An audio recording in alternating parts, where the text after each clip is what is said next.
Hello, dear students. I hope all of you are in good health by the grace of Almighty. I am Shibasis Kumar Pal, Assistant Teacher English of Kent Public School and College, Saidpur, and I am welcoming you all in today's lesson. Today, I'm going to take a very important lesson for our day-to-day life. It's a very important thing. Uh, so the thing is that today we will discuss about verb. So verb is a word without which we cannot think of a very single moment in our day-to-day life. In our everyday life, we need this word. We need this kind of parts of speech to describe what we are doing. So verb is basically a word that shows any kind of action we do in our everyday life, like eating, sleeping, running, jumping, studying, watching, walking, anything. So whatever the action we do in our everyday life, in our every moment, what we describe those things with the help of a verb. So a verb is a word which shows us the action. Like you can see here, uh, a little girl is jumping over here, jumping girl. So jumping is a verb. The baby is sleeping here. The baby sleeps. So sleeping is a verb. And eating, a man eats a burger. So eating is also a verb. So any kind of action, any kind of work, any kind of thing we do in our everyday life that is denotes with the help of the verb. Okay. So verb. How can we pronounce this verb? We can pronounce this verb in two ways. First, with a very strong ra sound, that is verb. You see here, verb with a strong ra sound, and a very slight ra sound here in verb, verb, verb. Okay, so we can pronounce the verb in two ways, with a strong ra sound, verb, and with a short ra sound, verb, verb. All right, so now come to the point of definition.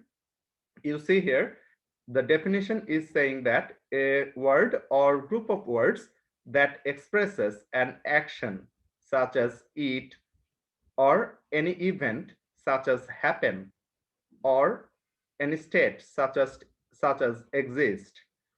So a word or a group of words that express an action, any event, or any state is called a verb.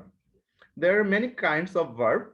As you can see here, I have shown these things, regular verbs and irregular verbs.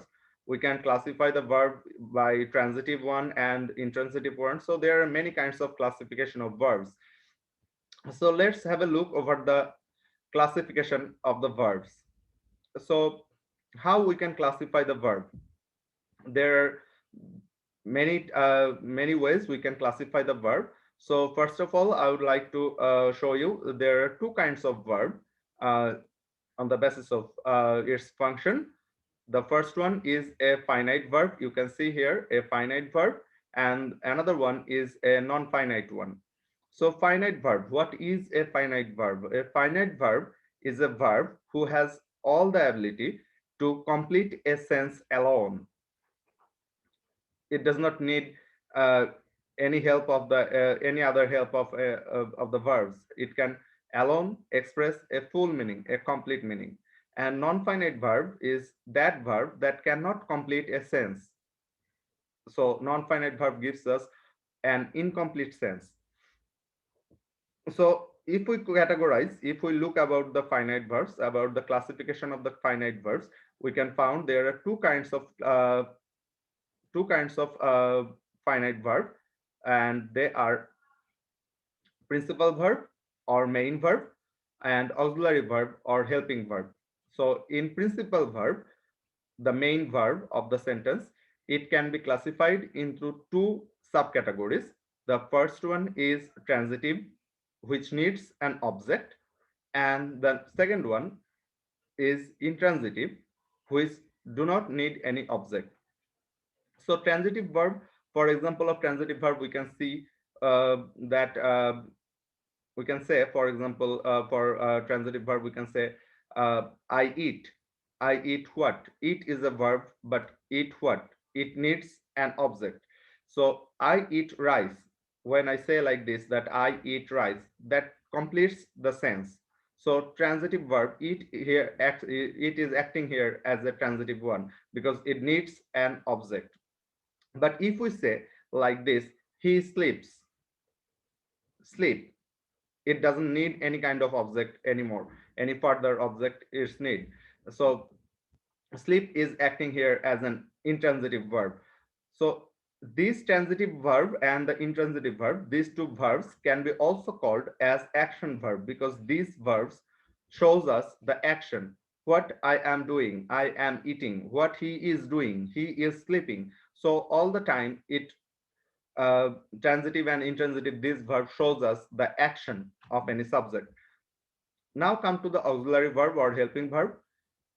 We can categorize the helping verb in two categories, basically the primary auxiliary verbs and the modal auxiliary verbs. The primary auxiliary verbs, we have three kinds of verb.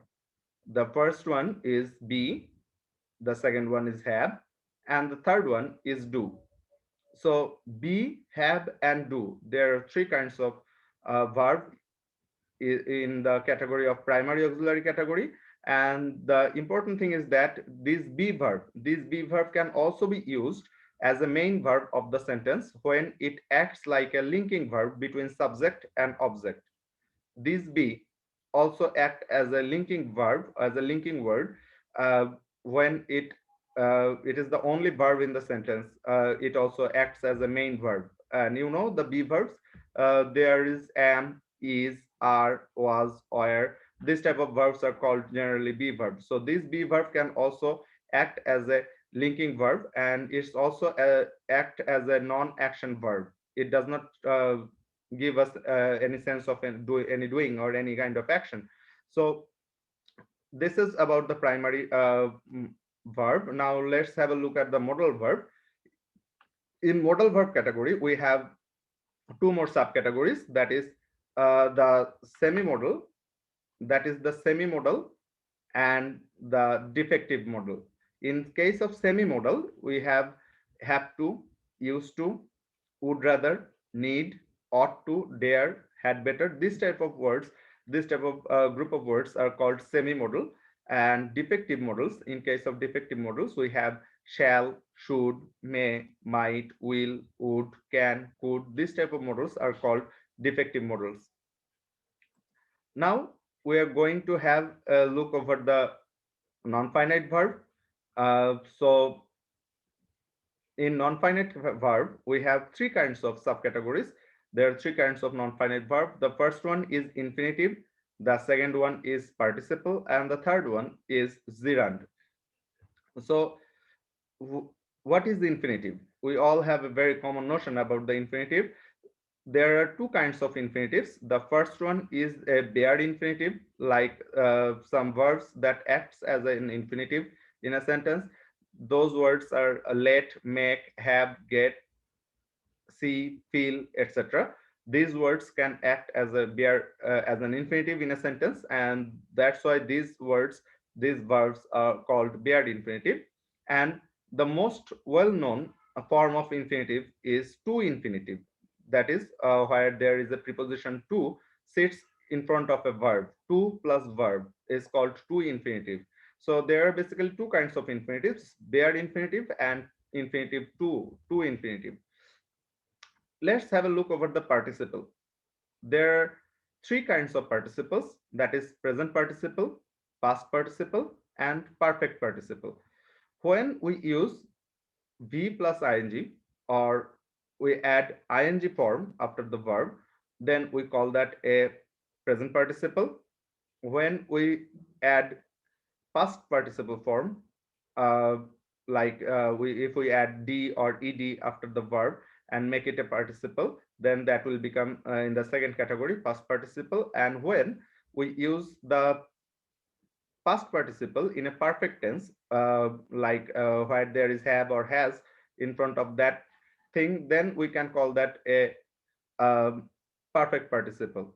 So in short, what we have discussed today, if we look at the in short, if we'd like to see, we can have this kind of structure. Like you can see here, the verb can be classified into two broad categories, that is finite one and the non-finite one. The finite one can also be subdivided into two categories, that is principal and auxiliary. In principal verb, there is two kinds of verb. There are two kinds of verb, that is action verb and non-action verb. The action verbs can be grouped into two other groups, that is transitive and intransitive, which I have already shown you. That there are some verbs who needs object, those are called transitive verbs, and some verbs which do not need any kind of objects to complete its sense, they are intransitive verb. So you can see here there is a list of some transitive verbs and intransitive verbs. In transitive verbs, you can see reach, discuss, sign, enter, tell, sing, send. This type of verbs needs object to complete their sense. So these verbs are called transitive verb. And in intransitive category, you can see arrive, lie, sneeze, sit, die, run. So these type of verbs do not need any kind of object to complete their sense. So these verbs are called intransitive verbs. And next, there is another category in principal verb, that is non-action verb. You can see here, non-action verb is basically a linking verb, and there are two kinds of linking verbs. The very useful thing, the very useful, most commonly used verb is be, as I have already told, and be is also in the category of an auxiliary verb. So if we look at the auxiliary verb, there are two kinds of auxiliary verbs. First one is primary and the second one is modal. The primary auxiliaries can be grouped under three categories: be, have, and do. And the modals can be divided into two categories: semi-modal and defective modals. In case of non-finite verb, at the right side of the chart, you can see there is a classification of non-finite verb. So we can divide this non-finite verb into three major categories, that is infinitive, participle, and gerund. Gerund can also be called as verbal noun. Uh, the formation of gerund is verb plus ing. When it is basically used as a noun, then we can call that a gerund. Infinitive, there are two kinds of infinitive. I have already discussed bare infinitive and to infinitive. There are three kinds of participle: present participle, past participle, and perfect participle. So this is all about the verbs. This is all about the verbs. So we have to keep in our mind that this chart is very important, because we need to use different kinds of verbs in different situation. So we have to know that which verb takes objects, which verb do not take objects, which is an auxiliary verb, which is a modal auxiliary verb. So we need this kind of things. So it's a very informative chart. I think this chart will help you a lot. And thank you very much for watching this video. I hope that you have liked this video, and keep that in your mind, that this verb, the classification of verb, is very important for learning English grammar in any classes, whatever you what class you are reading, regardless of any class. In case of learning English grammar, the verbs are the main things, and we have to keep all the classifications of verbs in our mind to do well in the English grammar section. So thank you very much once again for watching this video. Stay safe. Goodbye.